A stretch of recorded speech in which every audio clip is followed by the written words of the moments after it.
வணக்கம். இன்றைக்கி நம்ம தமிழ் கற்பித்தலில் மீத்திற குறைவாக கற்போரின் மதிப்பீட்டு உத்திகள் அப்படிங்கிற ஒரு தலைப்பில் தான் நம்ம பார்க்க போகிறோம்.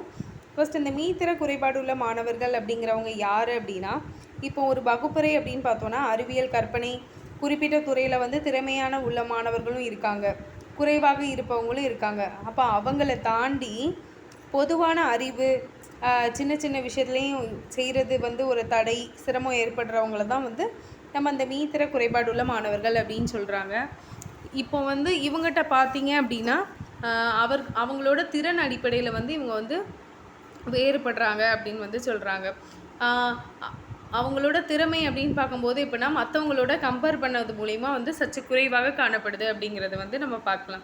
இப்போ இது பார்த்தோம் அப்படின்னா ஒரு வகுப்பறையில் மீத்திற மாணவர்கள் எப்படி இருப்பாங்க அப்படிங்கிறத ஒரு காட்சி மூலயமா கொடுக்கப்பட்டிருக்கு. அந்த மீத்திற குறைபாடுகளுக்கான சில பொதுவான அடையாளங்கள், அவங்க எப்படிலாம் இருப்பாங்க அப்படிங்கிறது இப்போ நம்ம பார்க்கலாம்.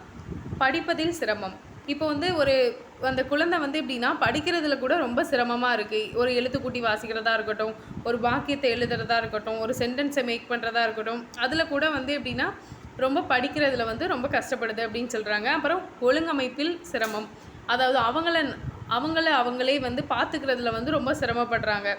எப்படின்னா அவங்களுக்கு தெரியாது எப்படி இருக்கணும், என்ன பண்ணணும், இதெல்லாம் தெரியாது. ஸோ ஒருத்தவங்க சொல்ல தான் அவங்க அதை செய்வாங்க. அப்புறம் சொல் பயன்படுத்துவதில் சிரமம். எந்த ஒரு சொல்லையுமே எப்படின்னா டக்குன்னு மற்றவங்க மாதிரி அவங்களால பேச முடியாது. ரொம்ப அப்படின்னா தடுமாறி பேசுவாங்க. அப்புறம் கவனம் செலுத்துவதில் சிரமம். இப்போ வகுப்பறையில் பார்த்தீங்க அப்படின்னா நார்மலாக இருக்க குழந்தைகளே எப்படின்னா ஒரு 7 மினிட்ஸ்க்கு தான் அவங்களால கவனிக்க முடிய ஆற்றல் இருக்கும். அதுக்கப்புறம் அவங்க கவனம் அப்படிங்கிறது இருக்காது. அப்போது நம்ம ஒரு கேம் மூலியமாவோ இந்த மாதிரி அவங்களுக்கு கொடுக்குற மூலிமா கவனம் இங்கே வந்துடும். அப்புறம் உரையாடலில் சிரமம்.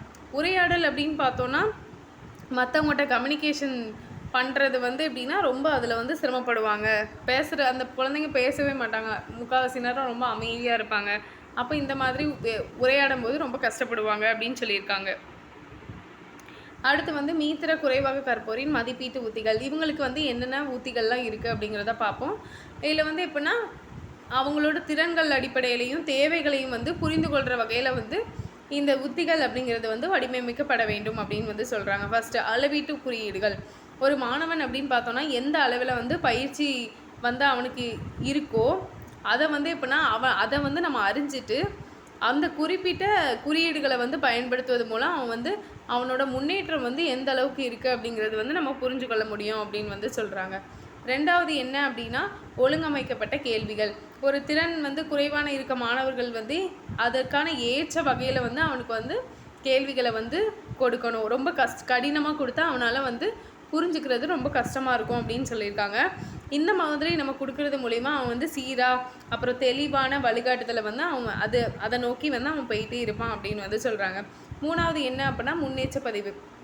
ஒரு மாணவன் அப்படிங்கிறவன் திறன் அடிப்படையில் பார்க்கும்போது எப்படின்னா நல்ல முன்னேற்றங்களை பதிவு செய்யணும் அப்படின்னு சொல்லியிருக்காங்க. அதுக்கான பின்னூட்டம் அப்படிங்கிறது நம்ம அவனுக்கு கொடுத்துட்டே இருக்கணும் அப்படின்னு சொல்லியிருக்காங்க. இப்போ ஒரு ஆசிரியராக இருக்காங்க அப்படின்னா அந்த மாணவனை கண்டறிஞ்சு அவனுக்கு எந்த வகையில் ஊக்கப்படுத்தணுமோ அப்படி ஊக்கப்படுத்தி அவனை முன்னேற்ற வகையில் கொண்டு வரணும் அப்படின்னு சொல்கிறாங்க. நாலாவது என்ன அப்படின்னா பின்வாங்கல். ஒரு மாணவன் ஒரு குறிப்பிட்ட சிரமத்தை சமாளிக்கிற விதம் அப்படிங்கும்போது எப்படின்னா அவனுக்கு அவனுக்கான உதவி அந்த இடத்துல நம்ம கொடுக்கணும் அப்படின்னு சொல்லுவாங்க. அந்த உதவி கொடுக்கறது மூலமா அவங்களே முன் ஒரு செயலை செய்கிறதுக்கான ஒரு வாய்ப்பாக இருக்கும் அப்படின்னு சொல்கிறாங்க. அப்படி வாய்ப்பாக அமைகிறது மூலமா அவனோட மதிப்பீடு அப்படிங்கிறது கொஞ்சம் மேலே வருது அப்படின்னு சொல்கிறாங்க. அடுத்து பன்முக மதிப்பீடு. சில மாணவங்க இருப்பாங்க ஒரு சில வகையில் மதிப்பீடுகளை எளிதாக அவனால் சமாளிக்க முடியாது. அப்போ பல்வேறு மதிப்பீட்டு உத்திகளை பயன்படுத்துவது அவனுக்கு ரொம்ப முக்கியம் அப்படின்னு சொல்கிறாங்க.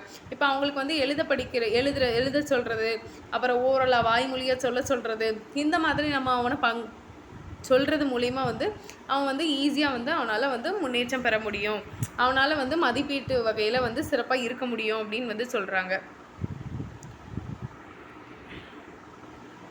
அடுத்து ஆறாவது என்ன அப்படின்னா இணைய பயன்பாடு. திறன்கள் திறன்கள் வந்து குறைவாக உள்ள ஒரு மாணவர்கள் அப்படிங்கும்போது மின்னணு கருவிகள், அதாவது ஸ்மார்ட் கிளாஸ் அப்படின்லாம் சொல்கிறாங்கல்ல, அதெல்லாம் பயன்படுத்தி, மென்பொருட்கள் எல்லாம் பயன்படுத்தி அவனுக்கு வந்து ஒரு மதிப்பீட்டு உத்தி மூலமாக வந்து அவனுக்கு வந்து ஒரு விஷயத்தை சொல்லிக் கொடுக்கும்போது அவன் மனசில் வந்து ஆழமாக பதியும் அப்படின்னு சொல்கிறாங்க. அவனோட திறன்கள் வந்து படிப்படியாக வந்து முன்னேற்றம் பெற்று அவனோட தடைகள், சிரமம் வந்து எல்லாத்தையுமே சமாளிக்கிற அளவுக்கு வந்து அவனோட திறமையை வந்து வளர்த்து கொள்ளலாம் அப்படின்னு சொல்கிறாங்க. இது எல்லாமே வந்து எப்படின்னா ஒரு மாணவனோட தனிப்பட்ட தேவைகளை வந்து கொண்டு தான் உருவாக்கப்பட வேண்டும் அப்படின்னு சொல்கிறாங்க. இப்போ இது எல்லாத்தையும் நம்ம பார்த்தோம். இன்னைக்கு என்ன நம்ம பார்த்தோம் அப்படின்னா மாணவர்களோட மதிப்பீட்டு உத்திகளை பார்த்துருக்கோம்.